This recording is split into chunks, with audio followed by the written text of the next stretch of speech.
Rainha Imaculada, minha Mãe Celestial, venho aos teus joelhos, de joelho diante do seu colo materno, para me abandonar aos seus braços, para lhe pedir com os mais ardentes suspiros neste mês consagrado a ti, a maior graça, que me admita a viver no reino da divina vontade.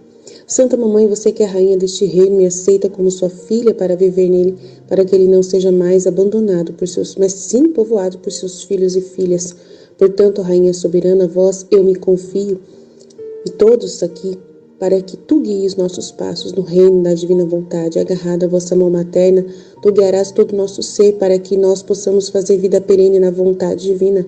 Você será a nossa mãe, e como nossa mãe, nós fazemos a entrega da nossa vontade para ti, para que possamos trocá-la com a vontade divina, e assim posso ter certeza de não deixar o reino. Portanto, eu oro para que vós me ilumine, para me fazer compreender o que significa a vontade divina. Ave Maria, cheia de graça, o Senhor é convosco, bendita sois vós entre as mulheres, bendito é o fruto do vosso ventre, Jesus. Santa Maria, Mãe de Deus, rogai por nós, pecadores, e derramai sobre a humanidade inteira as graças eficazes de vossa chama de amor, agora e na hora de nossa morte. Amém, Fide.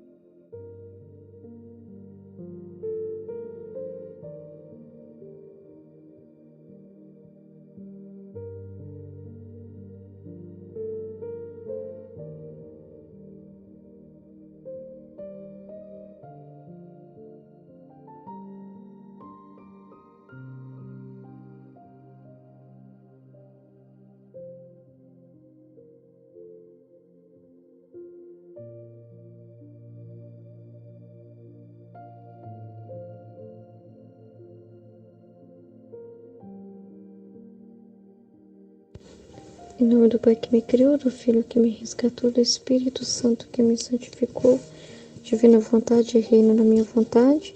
Minha mãe te ama e tu me amas. Dai-me o gole da vontade divina para minha alma. Dai-me a tua bênção, Mãe, para que minhas ações sejam feitas diante de vossos olhos maternais. Vinde, Espírito Santo, vinde por meio da poderosa intercessão do Imaculado Coração de Maria, vossa amadíssima esposa e nossa mãe. Amém. Vamos ao trecho, então, do volume 15. É um trecho, assim, muito lindo, que vai explicar para nós, então, né? Porque às vezes a gente pensa assim, algo que talvez muitos já pensou. Mas por que a igreja não falava da divina vontade antes, né? Por que demorou todo esse tempo, vamos dizer assim? Mas aqui Jesus vai dar a resposta. E tem tudo assim, coerente com aquilo que nós já havíamos falado há tanto tempo, né? Que a gente já havia aprendido sobre isso. Olha só. 28 de novembro de 1922. A vontade divina é o começo, o meio e o fim de todas as virtudes. Deve ser a coroa de tudo e a realização da glória de Deus pela criatura. Necessidade de que a divina vontade se manifeste e seja conhecida. Então a Luísa fala. Eu estava orando, né, fundindo tudo na Santíssima Vontade de Deus, com alguma dúvida na mente de tudo o que meu doce Jesus está me dizendo sobre essa Santíssima Volição, que é a vontade divina em ação. E ele, segurando-me perto de si, com a luz que me jogou em minha mente, me disse, agora, palavras de Jesus, minha filha, minha vontade é o começo, o meio e o fim de todas as virtudes. Sem a semente da minha vontade, o nome da verdadeira virtude não pode ser dado. É como o germe da planta que, depois de ter afundado suas raízes no subsolo, quanto mais profundas são, maior a árvore em que o germe contém formas. Então, primeiro há o germe que forma as raízes têm força para liberar a planta do solo, e à medida que as raízes afundam, formam seus galhos que crescem altos o suficiente para formar uma bela coroa. Isto formará a glória da árvore, que, descarregando frutos abundantes, formará a utilidade e a glória daquele que lançou o germe.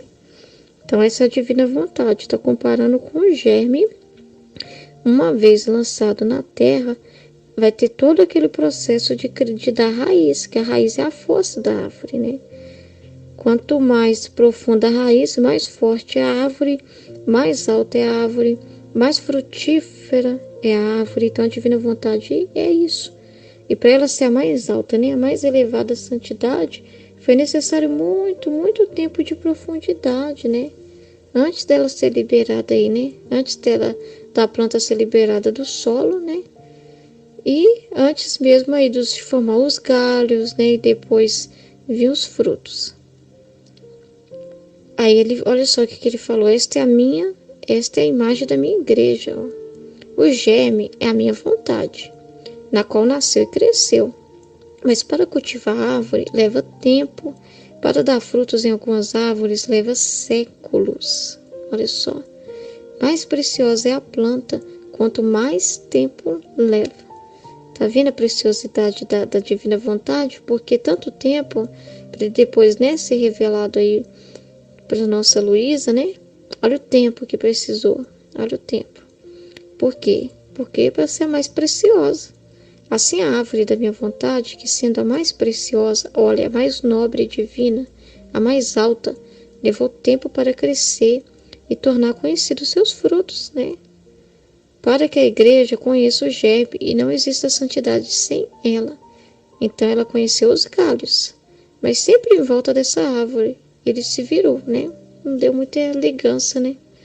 Agora ele deve conhecer os frutos para se alimentar e desfrutá-los, porque aí a igreja, todos vão ver o quanto que é precioso. A partir do momento que experimentar o fruto, não vão querer parar mais, né? Não vão querer mais parar de alimentar esse alimento. Vão falar, uau, que maravilha, né? Não tem coisa melhor. Igual agora a gente, né, desfrutando da divina vontade, desse fruto, a gente fica, nossa, não tem coisa melhor.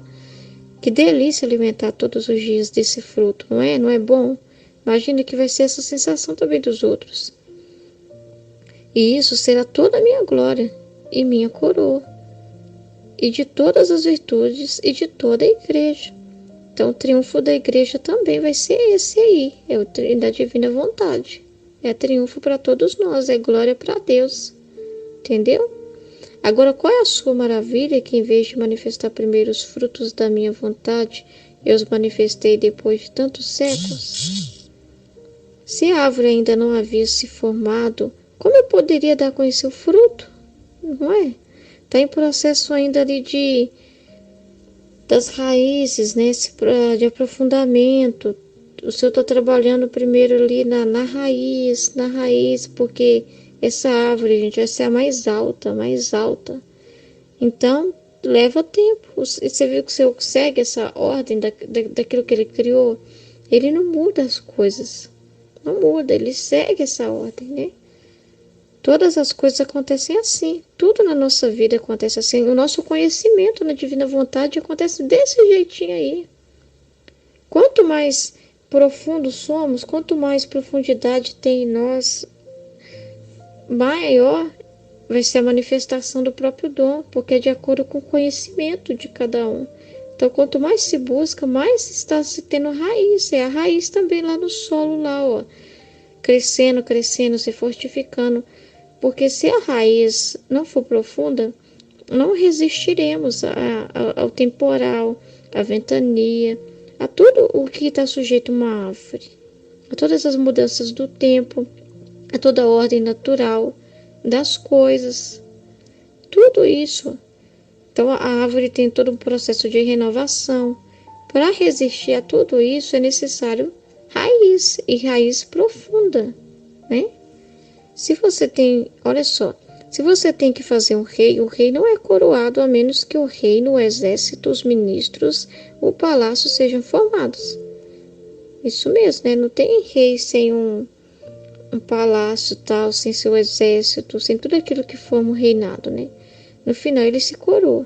Se você quisesse coroar o rei sem formar o reino, o exército e assim por diante, ele seria um rei de fraude. Gente, Deus não quer ser rei assim, um rei quietinho lá no trono sozinho, solitário. Ele está formando o seu exército, né? Está formando a igreja, as pessoas, para isso, para viver como esse exército, para formar os seus cavaleiros, né?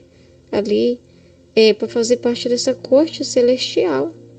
Agora minha vontade era ser a coroa de tudo e a satisfação de minha glória pela criatura, porque somente em minha vontade podemos dizer, eu realizei tudo. E eu encontrando tudo o que eu quero nele, não só dou a conhecer os frutos, como alimento, e faço com que atinja uma altura que ultrapasse tudo, olha só. Eis que, portanto, amo tanto e tenho tanto interesse que são conhecidos os frutos, os efeitos, os imensos bens que estão na minha vontade, e o grande bem que a alma recebe por viver nela. Se eles não se conhecem, como podem ser desejados? Podemos desejar algo que não conhecemos? Não. Podemos amar algo que não conhecemos? Não. Muito menos pode se alimentar disso. Não tem como. E se eu não soubesse os vivos em minha vontade? O que significa os valores que ela contém, a coroa da criação? As virtudes estariam faltando no meu trabalho, seria um trabalho desolado. Veja, portanto, como é necessário que tudo o que eu lhe disse sobre minha vontade venha à tona e seja conhecido. E também veja a razão pela qual eu a exorto tanto e, como sempre, a expulso da ordem dos outros. E, se eu os tornar conhecidos e as graças que lhes foram feitas após a morte deles, eu permito que, mesmo vivendo, que o que eu disse sobre minha vontade é conhecido. Se você não sabe, não será apreciado ou amado. O conhecimento será como fertilizante. Então, a Luísa também, né? Está amadurecendo nesse conhecimento, né? Para realmente ser algo amado por ela, vivido por ela. E assim também é nós. Nós estamos num processo de conhecimento. Olha o que o Senhor vai falar do conhecimento. O conhecimento será como fertilizante da árvore, que fará os frutos amadurecerem, dos quais as criaturas bem amadurecidas alimentarão. Olha que lindo! Então, para alimentar também a maturidade, é abertura de coração, é desejo verdadeiro, intenção pura. E o conhecimento é esse fertilizante da árvore, então, para os frutos amadurecer, né? Para se ter frutos saborosos, que vão ser vida, que vão ser alimento para os outros, é necessário conhecimento. Então, o Senhor fala, né? O conhecimento será como fertilizante da árvore, que fará os frutos amadurecerem, dos quais as criaturas bem amadurecidas alimentarão. Qual será o meu e o seu conteúdo? Amém? Em nome do Pai, do Filho e do Espírito Santo. Amém? Fiat.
Em nome do Pai que me criou, em nome do Filho que me resgatou, em nome do Espírito Santo que me santificou.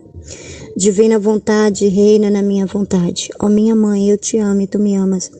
Dá-me um gole da vontade divina para a minha alma. Me abençoa, Mãe, para que todas as minhas ações sejam feitas diante de vossos olhos maternais. Divina vontade, reina na minha vontade. Nesse trecho, de dia 14 de fevereiro de 1922, do volume 14, a parte cruciante é o escrever, né? Ele fala que o escrever faz ele feliz, porque quando nós estamos escrevendo sobre ele, quando nós estamos partilhando sobre ele, né, na comunidade, nos grupos, né, nas paróquias, quando nós estamos compartilhando, né, quando nós estamos ali meditando o que nós estamos aprendendo, né, ele se sente feliz. é como um novo perfume. A cada dia que a gente escreve mais, né, sobre ele, que a alegria que Jesus não sentia, né, não sentiu da Luísa, né, e das outras místicas que escreveram, né, e a alegria que ele sente também, porque eu mesma tenho esse hábito particular de escrever as inspirações no caderno, aquilo que eu vou lendo, que eu vou entendendo, eu vou escrevendo no caderno. E ele fala, nesse trecho ele deixa claro que é como perfume, são perfumes que a gente dá a ele, né? Essas escritas que nós fazemos, essas meditações que nós fazemos, são perfumes, porque ele se sente feliz quando a gente fala dele, né? Quando a gente escreve sobre ele, quando a gente dá todo o nosso tempo para escrever sobre ele, né? E isso é maravilhoso, isso é incrível.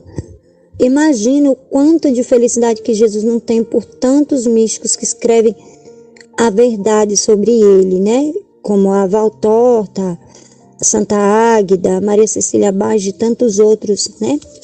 Tantos outros místicos que escrevem. E como ele se sente feliz também com a gente, né? Escrevendo, né? Dando esse perfume para ele, né? E nós adquirimos também novos conhecimentos, né? As luzes que a gente tem nos transmitem novos conhecimentos, né? Então, quanto mais a gente escreve sobre ele, né, mais conhecimento a gente adquire, né? Porque aí, para a gente conhecer, para a gente poder escrever sobre alguém, a gente tem que ser íntimo dessa pessoa, né? A gente tem que ser íntimo. E ninguém escreve algo de alguém que não tem intimidade, né? Para mim poder escrever algo sobre alguém, né? Para mim poder fazer uma biografia de alguém, né? Eu tenho que conhecer essa pessoa, né? Eu tenho que ter intimidade com essa pessoa, para mim poder escrever fatos, né? Para mim escrever detalhes dessa pessoa, né? E é isso que deixa Jesus feliz. A Luísa escrever, né? A Luísa escrever sobre ele. Quanto mais a Luísa escreve, mesmo diante das limitações dela, mesmo diante do nada dela, né? Mas ela se sente feliz, ele se sente feliz por ela estar escrevendo, por ela estar falando dele, né? E assim, é uma coisa que nossa, gente, vocês não fazem ideia, uma coisa que queima o meu coração, é essa frase que ele fala para Luísa, né? Que é como perfume, são como os novos perfumes, né? É como se nós dessemos flores novas para Jesus, com outros aromas, com outras fragrâncias, né? Isso é muito incrível, a gente meditar isso, a gente poder entender isso, né? Quanto mais a gente fala sobre a vontade de Deus, né? Sobre a divina vontade, quanto mais a gente medita, quanto mais a gente mergulha nessa profundidade, quanto mais a gente vai escrevendo as nossas experiências, né? As experiências nossas, né? Nos grupos, nos cadernos, eu tenho o costume de fazer no caderno, né? Mas ele vai crescendo, ele vai criando vida, nós vamos dando novos perfumes para Jesus, né? A cada dia nós vamos dando novos perfumes, né? E vai florescendo a nossa intimidade com o Senhor, né? A gente não pode falar de alguém que a gente não tem intimidade. Como que a gente vai escrever sobre alguém que a gente não tem intimidade, né? Então, isso requer uma intimidade muito grande do Criador com a criatura, da criatura com o Criador também, né? O Criador com a criatura, ele tem intimidade, porque ele procura ter essa intimidade e a gente precisa dar, né? Nós precisamos dar essa intimidade.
No estudo de hoje que me chamou muita atenção esse trecho, um trecho que Jesus fala sobre os soluços do amor, que o amor rejeitado soluça, que ele colocou, né, muito amor, saiu tanto amor dele, essa riqueza para a humanidade, e a humanidade rejeita. E o amor sofre quando é rejeitado. E que quando é que esse amor vai parar de soluçar, vai parar de chorar? Quando nas almas que vivem na divina vontade, que elas vão receber todo o amor que todos rejeitaram, né? Como um rei que colocou, aí ele fala do rei, né, que colocou 1 milhão à disposição dos seus súditos, e eles não pegam a riqueza. Imagina uma coisa dessas. Como a gente é cego, né? Como o ser humano é cego. Porque se fosse realmente aqui na Terra um rei distribuindo dinheiro, todo mundo pegaria. Queria, mas como a gente não consegue enxergar a riqueza desse amor de Deus, aí a gente rejeita, né? Por que a gente não consegue enxergar essa riqueza? Né? Ela rejeita o amor de Deus rejeitado pela maioria das criaturas. E ele passa por um, passa por outro, vê a pobreza, vê a pessoa cheia de pecado, de paixões, infeliz, de miséria. E o amor chora. Nossa, imagina a cena, um rei vendo seus súditos na pobreza, sem casa para morar. E ele fala, eu te dou o dinheiro está aqui. E a pessoa não quer receber o dinheiro, quer continuar na pobreza. Essa é parece que esse é o pecador obstinado, né? Aquela pessoa que não aceita o amor de Deus. Não aceita. É a cena do pecador obstinado. Você chegar, uma pessoa que está lá na rua, passando fome, passando frio, e aí chega um rei e fala para ele, vem, você é meu filho, eu te dou casa, eu te dou comida, eu te dou tudo que é meu. E ele não aceita, ele não acredita. Ele não consegue enxergar no rei a bondade, né? E aí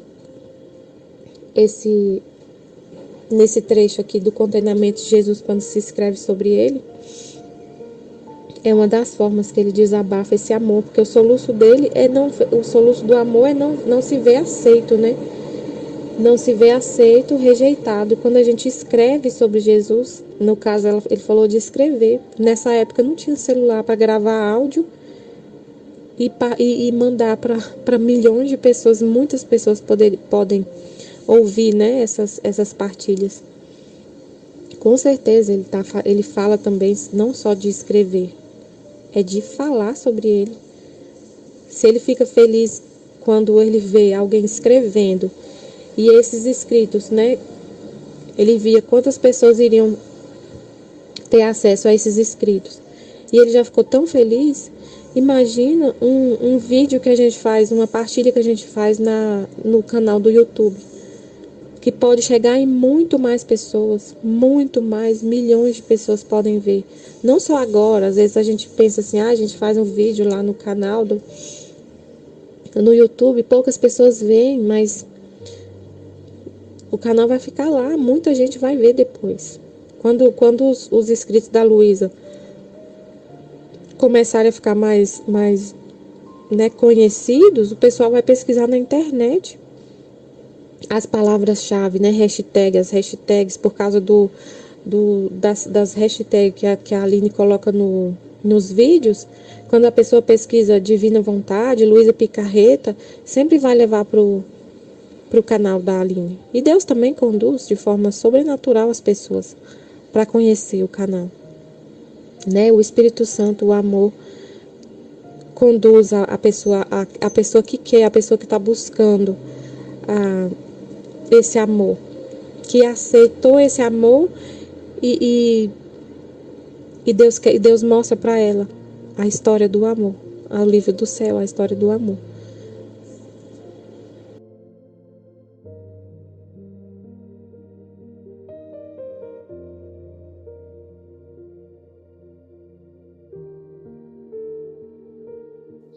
Aí nesse trecho Jesus explica como essa questão da dor, do pecado, né? Por que a dor e o pecado? Que ele falou que para purgar a alma dos pecados tem que ter a dor, mas das imperfeições não. Ele fala num trecho de 21 de outubro de 1925. Minha filha, eu tive uma dor especial por cada pecado. E sobre minha dor estava suspenso o perdão ao pecador. Agora esta minha dor está suspensa em minha vontade, esperando o pecador quando me ofende, a fim de que, magoando-se de me ter ofendido, desça a minha dor para que se magoe juntamente com a sua. E em breve lhe dê o perdão. Então é assim que acontece o perdão. Jesus sentiu uma dor muito grande quando eu cometi um pecado. E aí essa dor ficou suspensa na vontade divina. Quando eu me magoo, quando eu me arrependo, eu vou sentir essa dor de Jesus. Essa dor que ficou suspensa. E desce o perdão também. Mas quantos me ofendem e nem se magoam? Ofendem a Deus e nem sabe que, às vezes nem sabe que Deus existe. E Jesus sentiu a dor por cada um dos pecados do passado, presente e futuro, todos. Todos. E a dor ficou suspensa, a dor dele. Esperando o pecador se arrepender para essa dor descer no coração do pecador, a dor e o perdão.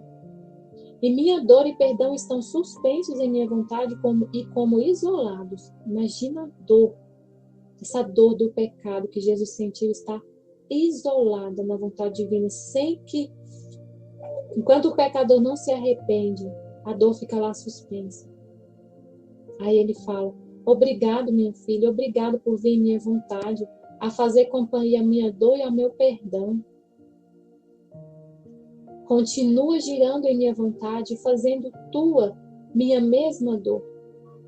Grita por cada ofensa, talhe a dor, perdão, a fim de que não seja só eu a me doer e a impetrar o perdão, senão que tenha a companhia da pequena filha de meu querer que se dói junto comigo. Amém, filha.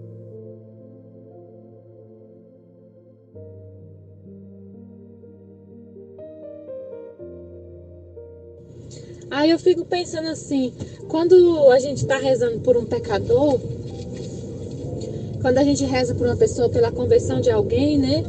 Aí Jesus já falou isso para Luísa. Ele falou assim para ela assim,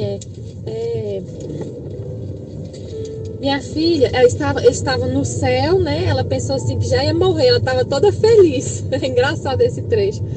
Aí quando estava chegando assim perto do lugar, assim do céu mesmo, que ela começou a ouvir a música, Jesus fala assim, minha filha, tem um pecador quase caindo no pecado, tá? Vamos lá para a gente converter ele? Aí a Luísa fala, tá bom, vamos. Aí eles colocaram, aí ele e Luísa na frente do pecador, colocando na mente dele um monte de razões assim, né, de ideias, falando com ele, né, com a alma dele, sem ele ver, para essa pessoa se converter. E essa pessoa não se converteu com as palavras de Jesus e de Luísa.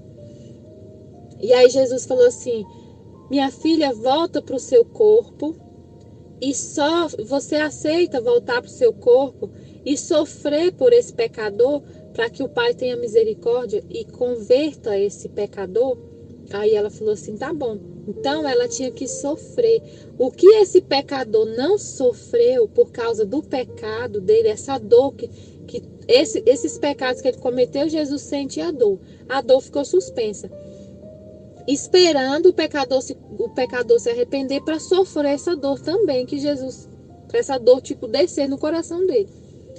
Como ele não quer se converter, aí Jesus chama as pessoas para sentir essa dor.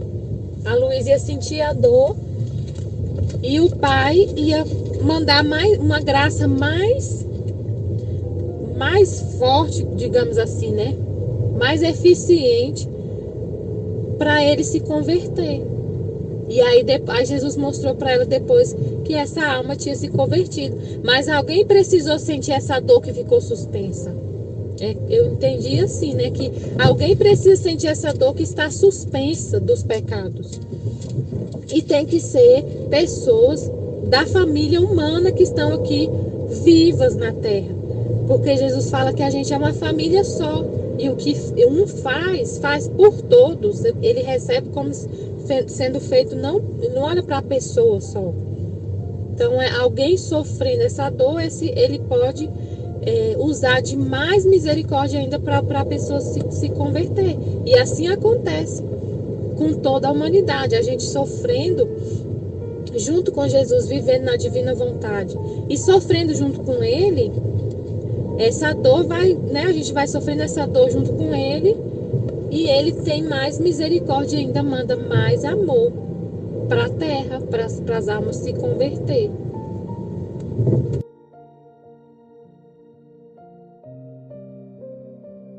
Em nome do Pai que me criou, em nome do Filho que me resgatou, em nome do Espírito Santo que me santificou. Divina vontade, reina na minha vontade. Minha mãe, eu te amo e tu me ama. Dá-me gole da divina vontade para a minha alma. Me abençoa, Mãe, para que todas as minhas ações sejam feitas diante de vossos olhos maternais. Amém. Basta um ato perfeito de resignação à vontade divina para ficar purgado de todas as imperfeições nas quais a alma não tem posto nada do seu. Tendo recebido esta manhã a comunhão, estava pensando comigo: que dirá meu bendito Jesus quando vier a minha alma? Dirá: como é feia esta alma, má, fria, abominável. Quão rápido vai consumir as espécies para não estar em contato com esta alma tão feia. Mas o que queres de mim? Embora eu seja tão ruim, você ainda deve ter paciência para vir, porque de qualquer forma você é necessário para mim e eu não posso fazer outra coisa. Enquanto dizia isto, saiu de dentro de mim e disse-me: minha filha, não queira te afligir por isto. Não se requer nada para remediá-lo. Basta um ato perfeito de resignação à minha vontade, para poder ficar purgado de todas estas fealdades que você diz. E eu te direi o contrário do que pensa, te direi: como é bela, sinto o fogo do meu amor em ti, e o perfume das minhas fragrâncias. Em ti quero fazer minha perfeita morada. Então, quando a gente está se sentindo assim, ela estava se sentindo feia, má, fria, abominável. Era a permissão de Deus que esse estado que ela estava, né? Esse sentimento que ela estava, essa miséria que ela estava sentindo. O estado que ela estava era o estado que Jesus quisesse que ela estivesse. Era a vontade dele. Tudo que acontecia com a alma dela, né? Ela era permissão de Deus.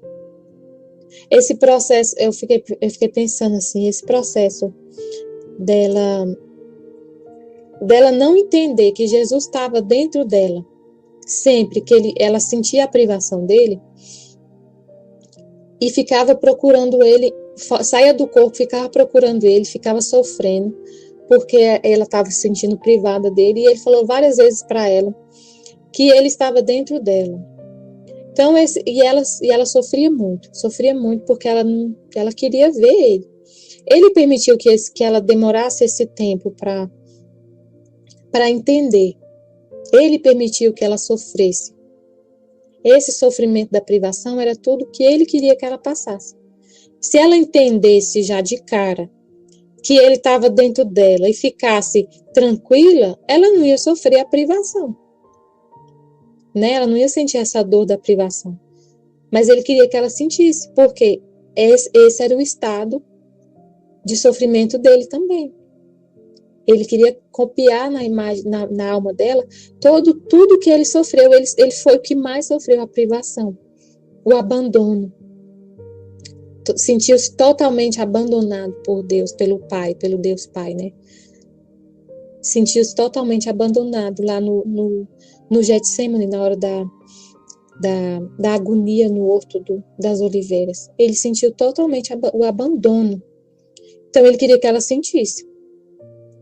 Então, tudo que acontece, igual às vezes, lá nas 24 horas da paixão, o Santo Aníbal de França faz uma meditação lá naquelas reflexões e práticas, que às vezes a gente sente uma frieza. É Jesus que está compartilhando, porque ele sente a frieza do coração das pessoas no coração dele. Nosso coração é um só. Todas as almas estão contidas nele. Então, Ele sente a frieza das almas. E ele coloca o seu coração, o nosso coração junto com o dele, e a gente sente a frieza que ele sente. Ele está dividindo o sofrimento dele. Então, basta uma perfeita resignação a Deus. Tem que aceitar tudo que ele permitir, tudo que nos acontece como uma permissão de Deus. Mas, sendo isso, ele está falando aqui de defeitos, né? Que ela se via ainda cheia de defeitos. Ela se via cheia de defeitos. Para poder remediar esses defeitos, né, aperfeiçoar cada vez mais a nossa alma, é aceitar a nossa imperfeição, aceitar a nossa miséria, aceitar que só Deus, somente Deus é perfeito, aceitar a nossa condição de criatura, que erra, que é inclinada para o mal e mas que está procurando, está buscando a santidade, e que nesse caminho ela ainda está no volume 6, né? Então ele está começando ainda, ele nem começou a falar para ela o que é viver na divina vontade. Ele está falando ainda de se resignar à vontade de Deus. Ela ainda é vítima, ela vai depois sair desse estado de vítima para ser só uma filha da divina vontade, para receber o dom, viver plenamente com o dom da divina vontade. Mas é a gente aceitar nossas imperfeições. O primeiro passo para poder ser cada vez mais semelhante a Deus é aceitar que somos imperfeitos, que estamos num caminho, que erramos e que estamos aqui para aprender. Estamos aprendendo. A gente está sentado Jesus é nosso mestre, e a gente senta com ele para conversar e ele ensinar para a gente. Mas eu não vou aprender de uma hora para outra. E ele sabe disso. Ele tem paciência com a gente. A paciência que a gente não tem com nós mesmos, ele tem. Então, basta uma perfeita, não, por causa da nossa imperfeição, a gente não se afligir quando a gente percebe que a gente fez alguma coisa, né, digamos assim, errada, que Deus precisou nos corrigir em alguma situação, alguma coisa que a gente não estava enxergando, e aí ele nos corrige. Não, para a gente não se afligir com isso, só agradecer, só aceitar, Senhor, que bom que o Senhor me corrigiu, que maravilha, eu não estava percebendo que eu estava fazendo errado, mas eu aceito a minha fraqueza, eu sou tão pequena, tão miserável, cheia de imperfeições, eu aceito que eu sou assim, e aceitando sempre a vontade de Deus, não se sentindo culpado, continua do mesmo jeito, é como assim, a gente tem Deus quer da gente uma relação assim, tão sincera com Ele, tão sincera, tão de pai e filho, de confiar que se você faz alguma coisa com seu pai, sem maldade, sem perceber, que a gente vai, eu vou pedir desculpa, que eu tenho certeza que Ele vai me desculpar, e eu vou continuar conversando com Ele igualzinho, como se nada tivesse acontecido. Como aqui na Terra, assim, por exemplo, se você e seu pai são muito amigos, né? A gente é muito íntimo do pai, conversa com o pai, muito amigos, ou alguma outra pessoa, um amigo mesmo. E aí você, por exemplo, você esquece do aniversário dele, do seu amigo, né? E aí, quando é bem à noite, você lembra do aniversário. Já quase meia-noite você lembra do aniversário dele. Aí liga e fala, e vocês são um sempre fala a verdade para o outro. Você liga, meu amigo, eu esqueci realmente do seu aniversário. Não lembrei, só lembrei agora. Você me perdoa porque não foi por mal, eu estava aqui cheia de coisa na cabeça. Não lembrei do seu aniversário. Mas eu estou te ligando agora para te dar os parabéns e te amo. E pronto, vamos sair amanhã para comemorar? E pronto, o amigo fala, vamos, na hora vamos almoçar, vamos fazer alguma coisa. Sem sem perturbação, sem rancor. Um perdoa o outro, Deus sempre te perdoa. O negócio é a gente, que não se perdoa. Deus sempre vai perdoar. Ele é o perdão, a misericórdia e o amor. Ele não consegue não perdoar, ele só quer que a gente peça perdão. E a gente fala, pai, pode ser com ele mesmo. Pai, eu esqueci. Esqueci do seu aniversário. Me perdoa. Ele vê que não foi por maldade que você esqueceu.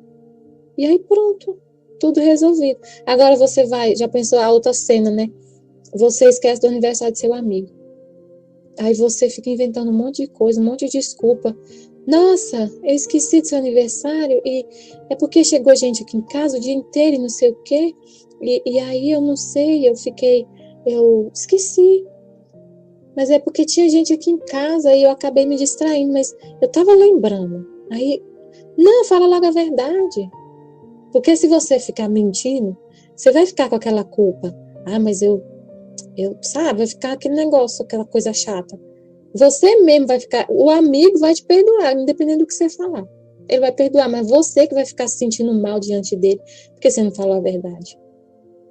Então, com Deus é a mesma coisa, a gente ficar tentando mascarar as coisas, ficar cheio de mimimi. Não, fala logo, pai, com Deus, fala, pai, eu errei, eu pensava isso, eu diante dessa situação, eu pensava assim.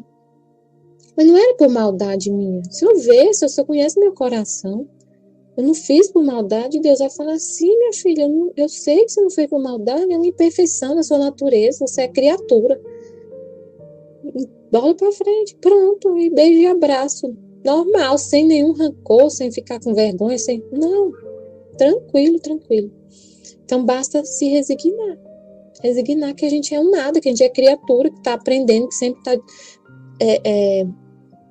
sempre tá exposta a essas situações de erros, de errar mesmo, né? Se for, não é pecado, é uma imperfeição.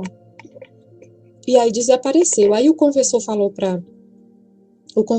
assim, não, isso aí não não está certo. Senhor, a Lisa falou, Senhor, o padre disse-me que não está bem o que o Senhor disse. Então mostra melhor a verdade. Porque o confessor disse que o que purga a alma é a dor e não a resignação, que a resignação não purga a alma. Aí Jesus falou, minha filha, quando se trata de pecado voluntário, então se requer a dor. Quando você, com plena consciência, você ofendeu a Deus, você não fez a vontade dele, pecou. Pecado é com plena consciência de que você estava fazendo algo que não agradava a Deus. Voluntariamente, você fez voluntário. Então se requer a dor para a alma ficar purgada, né? A dor que cancela o pecado. Jesus falou isso para Valtorta. O meio que eu escolhi para cancelar o pecado foi a dor. Então, para cancelar nosso pecado, tem que sentir a dor, o pecado voluntário. Mas quando se trata de imperfeições, de fraquezas, de frialdades, outras coisas que a alma não tem posto nada do seu, que foi involuntário, então basta uma perfeita resignação à vontade de Deus. E se tem necessidade deste estado para ficar purgado. A alma a fazer este ato de resignação se encontra com a vontade divina que purga a vontade humana e embeleza com suas qualidades e depois se funde comigo. Então sempre a gente, em todos os momentos da nossa vida, a gente está se resignando à vontade, abrindo mão da nossa vontade humana e resignados com a vontade divina, a vontade divina vai estar embelezando a nossa alma, né? Então, por isso que a gente tem que viver na vontade divina, sempre renunciando à nossa vontade, não tem que se preocupar com ficar nos avaliando. Ah, será que eu cheguei à perfeição? Será que ficar se olhando? Não, aceita a vontade de Deus, olha para ele só.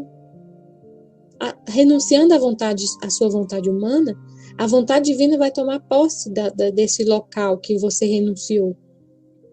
Vai tomar posse da sua alma e é ela que vai reinar. E ela tem todas as qualidades. Então eu não preciso me preocupar. Eu me abandono totalmente na vontade de Deus. Amém, Fiat Jesus, eu confio em vós. Amém.